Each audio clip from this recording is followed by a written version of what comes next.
పాత్రికేయ మిత్రులందరికీ నా నమస్కారాలు తెలియజేసుకుంటున్నాను. మరి ఇటీవల కూటమి నాయకులని చెప్పుకుంటున్న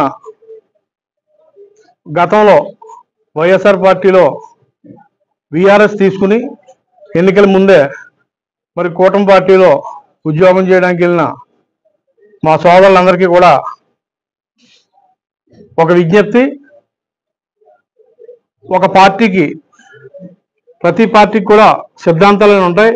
నీతి నిజాయితీతో నిబద్ధతతో పనిచేసి కార్యకర్తలు ప్రతి పార్టీలో కూడా ఉంటారు. మరి మీకులాగా తాత్కాలికంగా ఒక పార్టీ లేకుండా రోజుకో రంగు వేసుకుని ఒక ఎలక్షన్కి ఒక జెండా మార్చి మీరు ఇక్కడ మాటలు మాట్లాడుతున్నారు. ఇదేదో శ్రీదేవి డ్రామా కంపెనీలో ఉంది. మరి గతంలో ఈ నిన్న ప్రెస్ మీట్లో మాట్లాడిన పెద్ద మనుషులు అందరూ కూడా వైఎస్ఆర్ పార్టీలో ఉండి మరి ఆనాటి ఇన్ఛార్జ్ అయిన రెడ్డి సుబ్రహ్మణ్యం గారిని ఏ విధమైన పరుష పదజాలతో మా సమక్షంలో కూర్చుని, అలాగే మీడియా మిత్రుల ముందే ఎన్ని రకాలుగా ఎన్నిసార్లు మాట్లాడారు.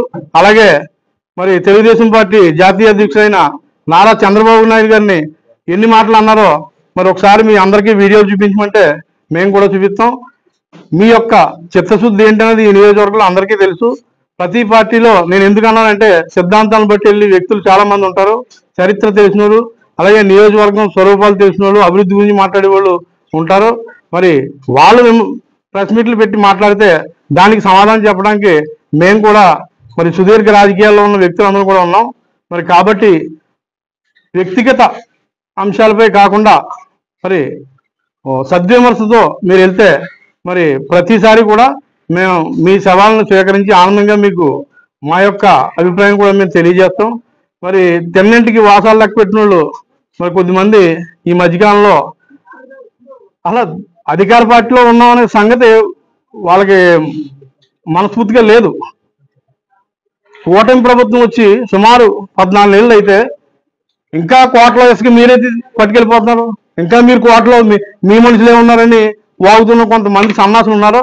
మరి అలా అధికారంలో ఉన్నారా? అదే నిజాయితీగా చిత్తశుద్ధితో ఒక పార్టీలో సిద్ధాంతం ప్రకారంగా పనిచేసే వాళ్ళకైతే వాళ్ళు తెలుస్తుంది. మరి వాళ్ళు ఎవరు మాట్లాడలేదు. మరి మా సోదరులు అన్నట్టుగా పార్ట్ టైం మనుషులకి మరి మేము సమాధానం చెప్పడం కూడా మా స్థాయికి తగదు. ఒకసారి వీళ్ళ స్థాయి ఏంటో తెలుసుకుని మాట్లాడాలి. మరి కనీసం మరి ఎమ్మెల్సీ కింద పోటీ చేస్తే, వార్డు మెంబర్ల కింద పోటీ చేస్తే, మరి కౌన్సిలర్ కింద పోటీ చేస్తే మరి ఎన్నెన్ని ఓట్లు వచ్చాయనేది ఆ వార్డుల్లో, ఆ పంచాయతీల్లో, ఆ నియోజకవర్గాల్లో అందరికీ తెలుసు. మీరు ఇకసారి మరి మీరు ప్రెస్ మీట్ పెట్టదలుచుకుంటే కనుక ఒక్కటి మాత్రం గుర్తెట్టుకోవాలి.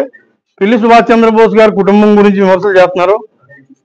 ప్రతి ఒక్కరికి కూడా మరి విమర్శ చేసిన వాళ్ళందరికీ కూడా నేను చెప్తున్నాను, అందులో 100% మంది మరి అందరూ రామచంద్రపురం నియోజకవర్గంలోనే ఇక్కడే ఉండి మనం పెరిగిన వాళ్ళు, అక్కడ ఇక్కడే మనం అందరూ కూడా తనువు సాధించవలసిన కాబట్టి సామాజికంగా సొసైటీలో మరి జనం ఏమనుకుంటున్నారు అనేది కూడా ఒకసారి గమనించాలి.